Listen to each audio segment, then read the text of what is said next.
ವೀಕ್ಷಕರೇ, ಎಲ್ಲರಿಗೂ ಸ್ವಾಗತ.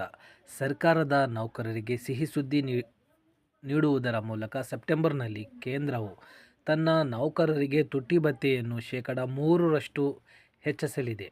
ತುಟ್ಟಿ ಭತ್ಯೆ ಶೇಕಡಾ 3 ಅಥವಾ ಶೇಕಡಾ 4ಕ್ಕೆ ಹೆಚ್ಚಾಗಬಹುದು ಎಂದು ಮೂಲಗಳು ತಿಳಿಸಿವೆ. ಹಾಗಾದರೆ ಯಾವ ವೇತನ ಆಯೋಗದಡಿ ಡಿಎ ಹೆಚ್ಚಳವಾಗಲಿದೆ, ಎಷ್ಟು ಏರಿಕೆಯಾಗಲಿದೆ? ಈ ಬಗ್ಗೆ ಸಂಪೂರ್ಣ ಮಾಹಿತಿ ತಿಳಿಯಲು ನಮ್ಮ ಈ ವಿಡಿಯೋ ಸಂಪೂರ್ಣವಾಗಿ ನೋಡಿ.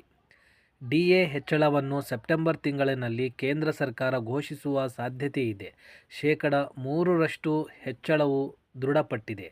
ಆದರೆ ಹಣದುಬ್ಬಾರಿ ಪರಿಸ್ಥಿತಿಗಳನ್ನು ಅವಲಂಬಿಸಿ ನೌಕರರ ಅದೃಷ್ಟ ಖುಲಾಯಿಸಿದರೆ ಶೇಕಡಾ 4ರಷ್ಟು ಆಗಬಹುದು ಎಂದು ಮೂಲಗಳು ತಿಳಿಸಿವೆ. ಪ್ರಸ್ತುತ ತುಟ್ಟಿ ಭತ್ಯೆ ಮೂಲ ವೇತನ ಶೇಕಡಾ 50ರಷ್ಟಿದೆ.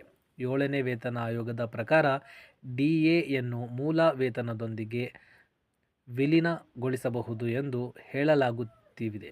ಶೇಕಡಾ 50ಕ್ಕಿಂತ ಹೆಚ್ಚಿನ ತುಟ್ಟಿ ಭತ್ಯೆ ವಿಧಿಸಿದರೆ ಡಿಎಯನ್ನು ಮೂಲ ವೇತನದೊಂದಿಗೆ ವಿಲೀನಗೊಳಿಸಲಾಗುವುದಿಲ್ಲ ಎಂದು ಮೂಲಗಳು ಸ್ಪಷ್ಟಪಡಿಸಿದೆ. ರಾಜ್ಯದಲ್ಲಿ 8ನೇ ವೇತನ ಆಯೋಗ ರಚನೆಯಾಗುವವರೆಗೂ ಇದು ಯಥಾಸ್ಥಿತಿಯಲ್ಲಿ ಮುಂದುವರಿಯುತ್ತದೆ. ಮಾರ್ಚ್ 2024ರಲ್ಲಿ ಕೇಂದ್ರ ಸರ್ಕಾರವು ತುಟ್ಟಿ ಭತ್ಯೆಯನ್ನು ಮೂಲ ವೇತನ ಶೇಕಡಾ 4ರಿಂದ 50ಕ್ಕೆ ಹೆಚ್ಚಿಸುತ್ತದೆ ಎಂದು ಮೂಲಗಳು ತಿಳಿಸಿವೆ. ಸ್ನೇಹಿತರೆ, 7th ಪೇ ಕಮಿಷನ್ ಬಗ್ಗೆ ಇದೇ ತರಹದ ಹೊಸ ಅಪ್ಡೇಟ್ಸ್ಗಳನ್ನು ಪಡೆಯಲು ನಮ್ಮ ಚಾನಲನ್ನು ಸಬ್ಸ್ಕ್ರೈಬ್ ಮಾಡಿ.